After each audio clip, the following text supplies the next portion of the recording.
Oke, Assalamualaikum warahmatullahi wabarakatuh. Bertemu lagi dengan saya, Afif Al-Ashfahani, dalam video pembelajaran mikroekonomi. Oke, sebelum nonton video ini, jangan lupa kita baca Bismillahirrahmanirrahim dulu dan doa belajar.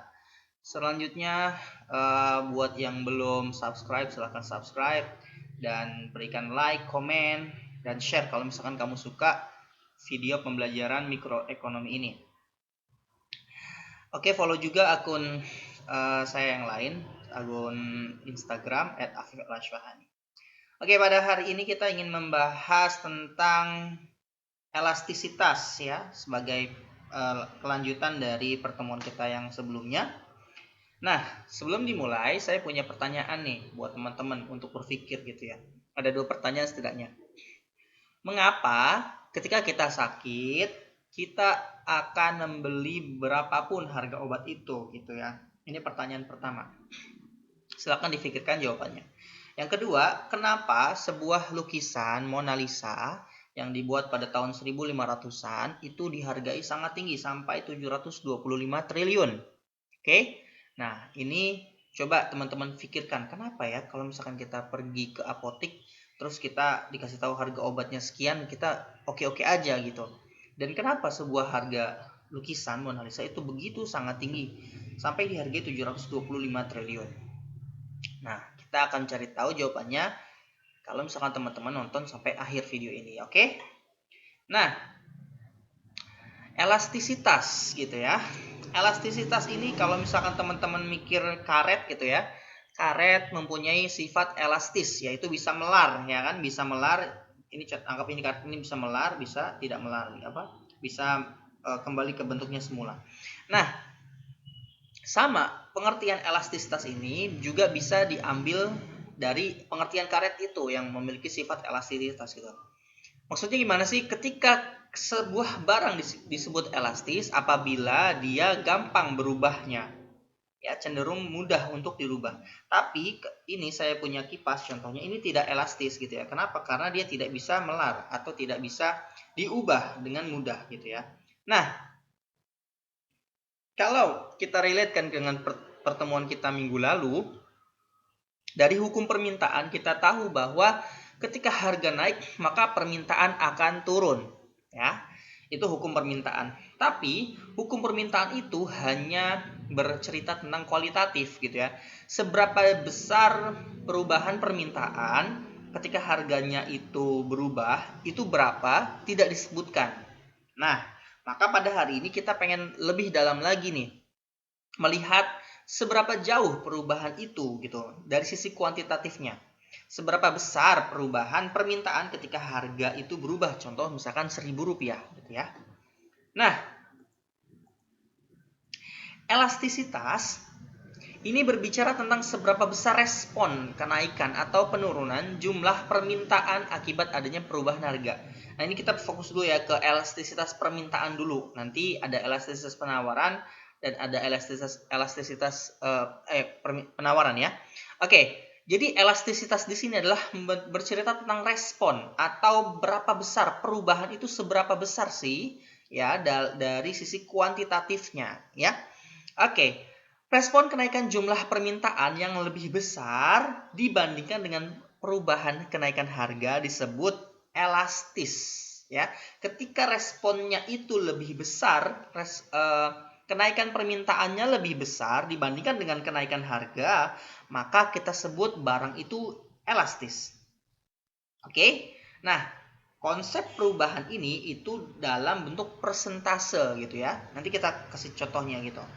Oke? Jadi diingat ketika perubahan barang yang diminta itu lebih besar dibandingkan dengan perubahan harga dalam bentuk persentase, maka kita sebut sebagai elastis. Oke?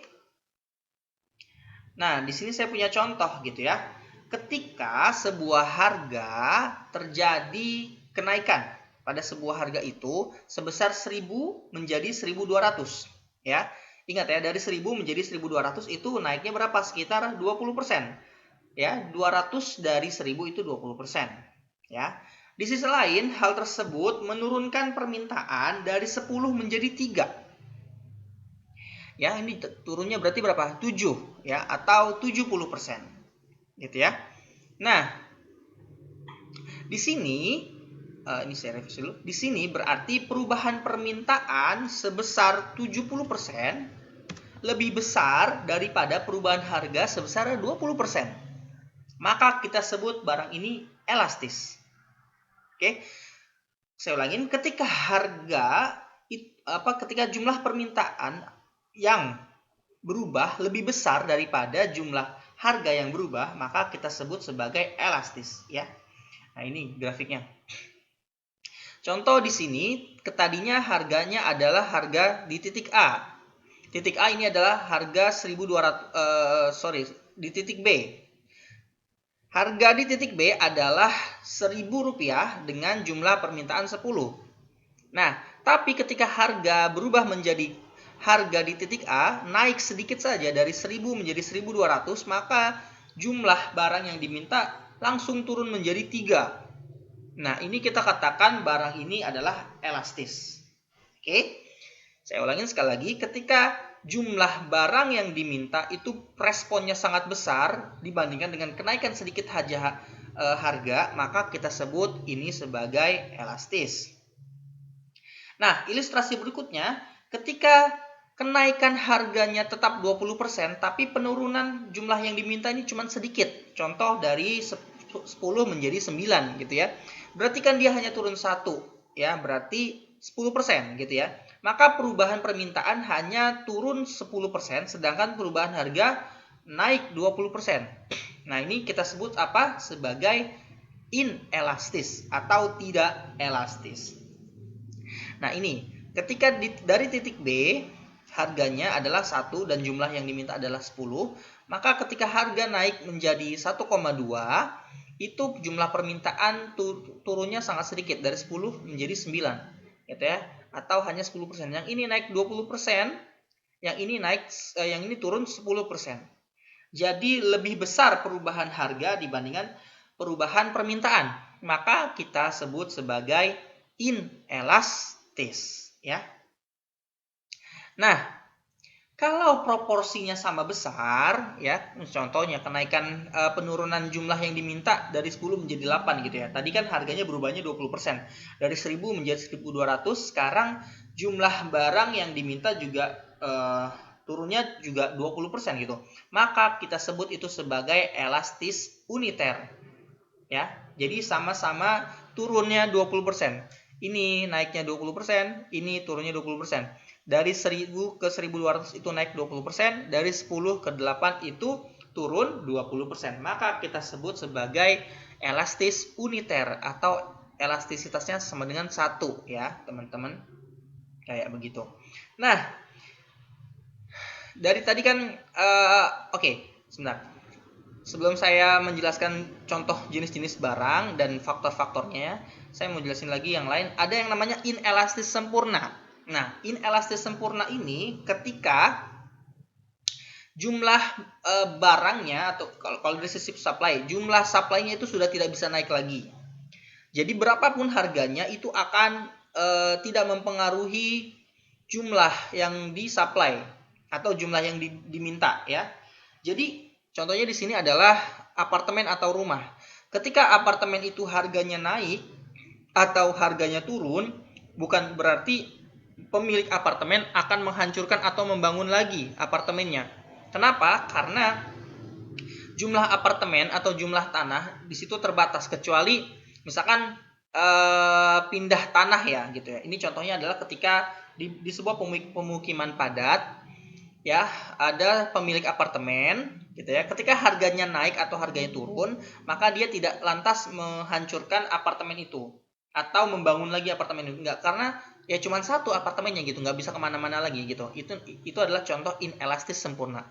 Yang lain adalah ketika kita sakit keras gitu kan.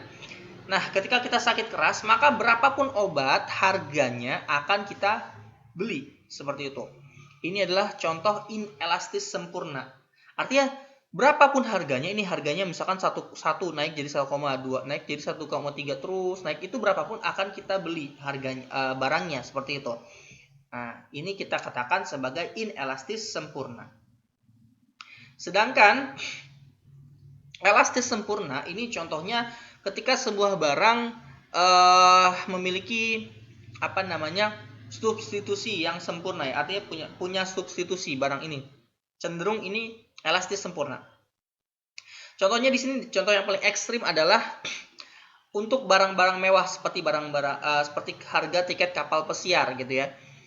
Ini di titik B, berapapun ketika harga tiket kapal pesiar itu turun dari 1,2, maka berapapun akan dibeli oleh orang, ya, jumlahnya. Tapi kalau misalkan harganya naik sedikit saja di atas 1,2, maka tidak ada yang membeli sama sekali.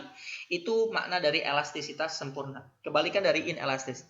Oke, saya ulangin. Kalau misalkan elastis sempurna itu berapapun jumlahnya, itu kalau misalkan harganya di bawah 1,2 itu akan dibeli. Berapapun jumlahnya. Ini sampai 8 sampai tak terhingga. Tapi kalau misalkan inelastis sempurna, harganya berapapun akan dibeli, ya, tapi jumlahnya sudah mentok, itu maksudnya sudah maksimal di sini saja sampai titik 8 saja gitu. Oke. Nah, ini dia. Apa sih yang menyebabkan barang itu menjadi elastis atau inelastis? Tadi kan udah dijelasin berbagai macam jenis elastisitas gitu ya. Ada elastis, ada inelastis, ada elastis uniter, ada inelastis sempurna, sama elastisitas sempurna. Nah, sekarang kita mau lihat nih dari jenis barangnya apa sih yang menyebabkan sebuah barang itu menjadi elastis atau inelastis. Yang pertama adalah adanya barang pengganti atau barang substitusi. Nah, barang pengganti ini contohnya begini, kopi ada penggantinya teh begitu ya. Nah, jadi permintaan terhadap kopi itu cenderung elastis. Kenapa? Karena orang akan gampang pindah dari kopi ke teh atau sebaliknya, seperti itu. Ya.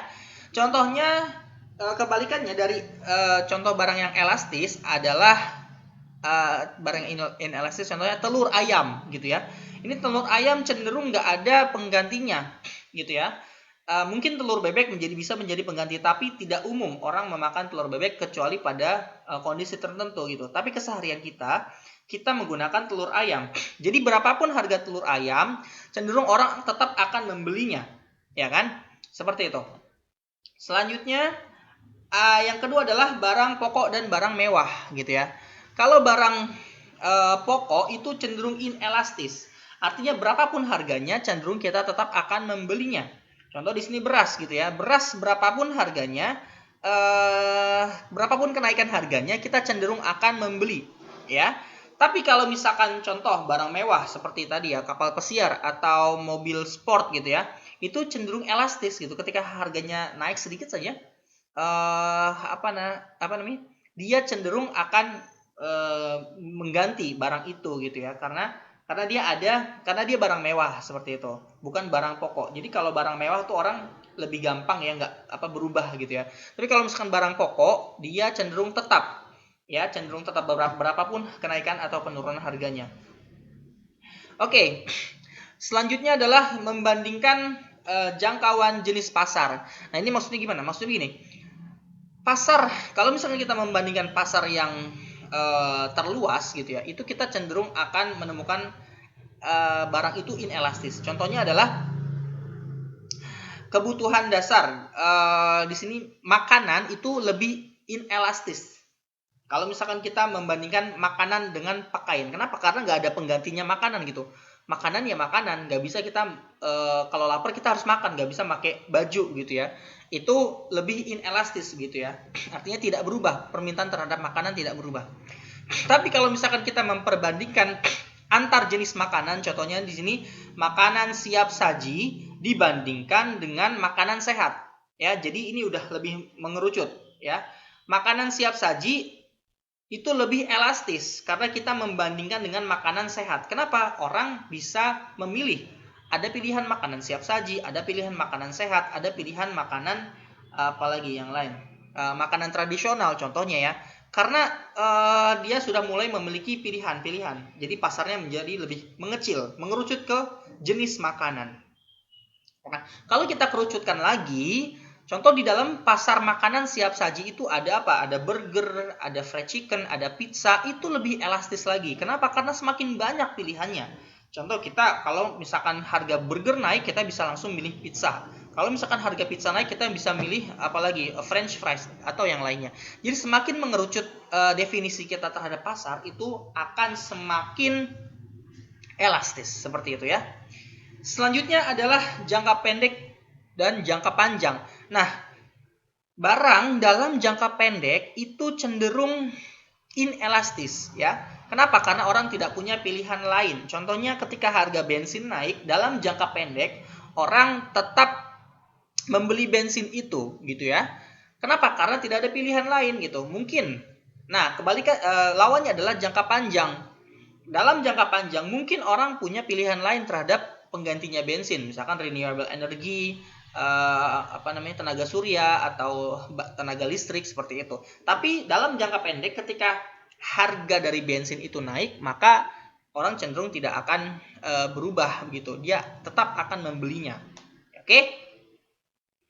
Nah, sekarang apa hubungannya antara elastisitas dan pendapatan? Contohnya begini, saya adalah sebuah perusahaan ya yang dihadapkan oleh dua strategi, yaitu strategi untuk menaikkan atau menurunkan harga.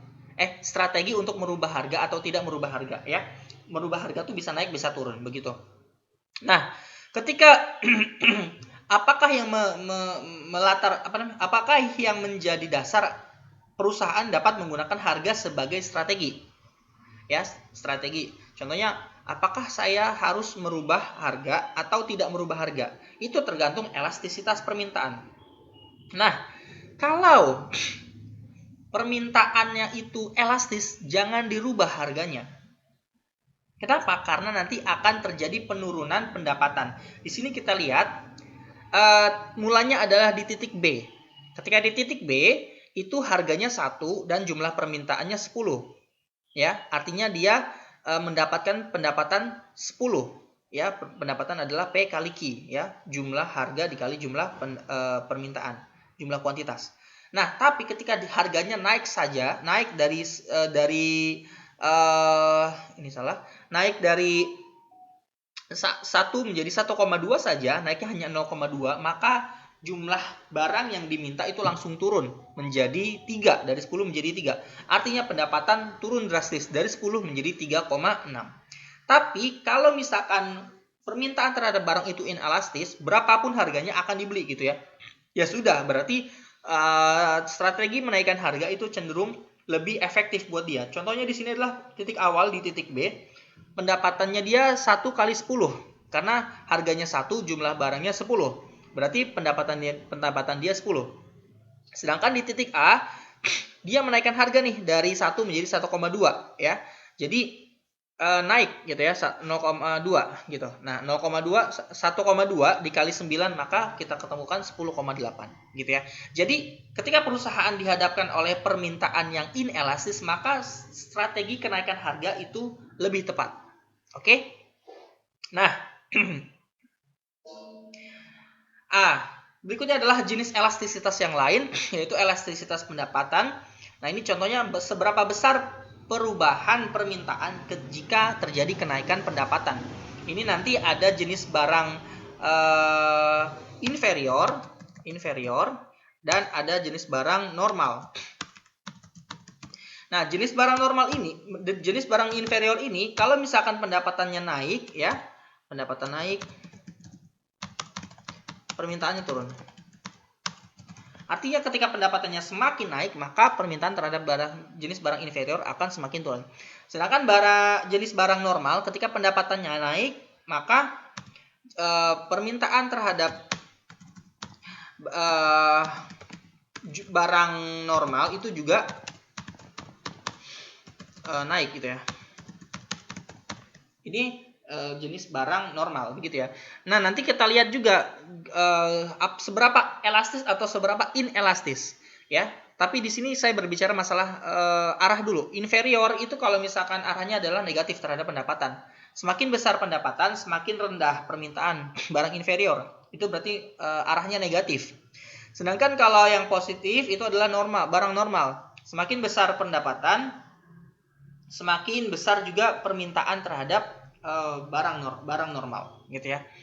Selanjutnya adalah jenis elastisitas yang lain, elastisitas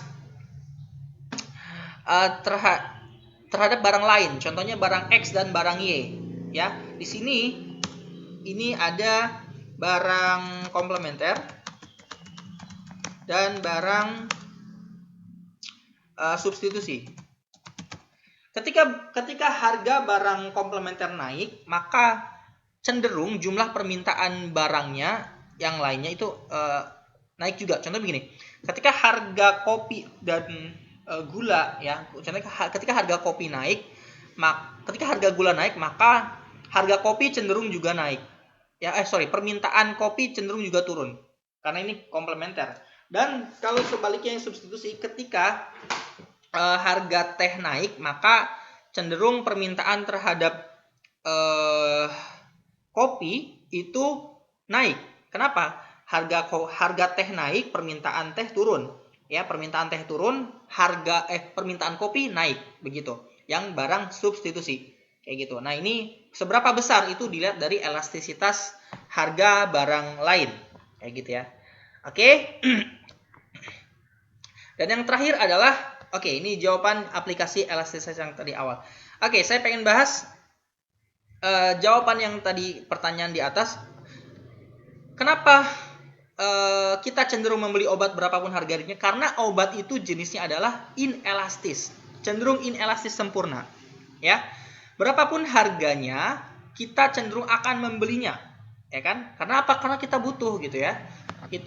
Itu jawaban dari pertanyaan pertama. Jadi kenapa ketika kita sakit, ya cenderung kita membeli obat berapapun harganya? Ya contohnya ini nauzubillah min dzalik, ketika orang butuh donor ginjal, berapapun harga ginjal itu akan dibeli. Kenapa? Karena permintaan ginjal itu menjadi inelastis. Dia sudah tidak lagi berpikir tentang harga, begitu. Kenapa? Karena dia butuh. Oke? Itu jawaban yang pertama. Jawaban yang kedua, kenapa harga lukisan Mona Lisa bisa begitu sangat mahal? Karena inelastis juga jawabannya. Ya, kenapa? Karena lukisannya hanya satu, sedangkan yang minta itu banyak sekali, gitu ya. Maka berapapun harganya itu akan dibeli oleh orang. Oke? Jadi kenapa bisa sampai di harga 725 triliun? Karena lukisan Mona Lisa itu inelastis. Oke. Itu materi kita pada hari ini. Kalau misalkan teman-teman masih belum jelas, silakan tuliskan pertanyaan teman-teman di kolom komentar. Oke, jangan lupa like, komen, dan share serta subscribe buat yang belum subscribe. Oke, terima kasih pada pertemuan kita pada hari ini. Kita akhiri. Assalamualaikum.